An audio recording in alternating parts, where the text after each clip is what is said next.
باv li pişt merva bin ez dibêjim meriv ticarî pişta merva nayardi. Saeta wan jî xweş be. Ev cara ez ê we bibin midyadê. Midyada Mêrdînê. Çanda dawetan li wê derê meşhûr e. Def û kemençe. Heke dawetek ya Kurda be ûf. Temaşekirina wê û li berê meriv dibîne meriv jê têr nabe. Ka kerem kin em bi havra biçin dawetekî û li şahiya li ber def û kemençê bav dira temaşe bikin.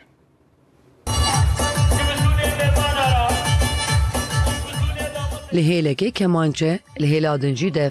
Ev dîmenên rengî ji daweteka Midyada Mêrdînê ne. Ev gelenekê me hê dewam dikin û kêfa xweş halo dawetê me daîma halo xweşin. Ser zimanê Kurdî û ser kurmancî daîma dawetê me halo xweşî Xwedê Teala vê şenlikê vê kêvê daîma wilo bidê me tev da.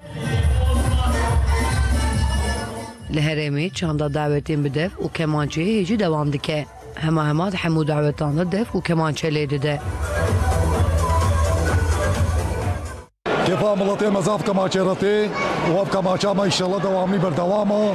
Mîzîka kultura kemaçe ye. Başqa tiştekî dînî ne. Kemaçe de hol zirna.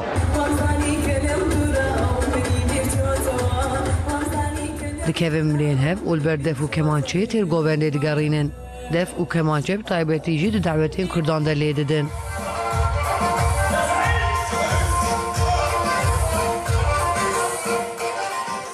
Am kultura me kemançe ye zaten. Bê kemançe dawetê me ticar çê nabe. Albane jî wê ketina kultura me. Kemançe û albana û orkestra me.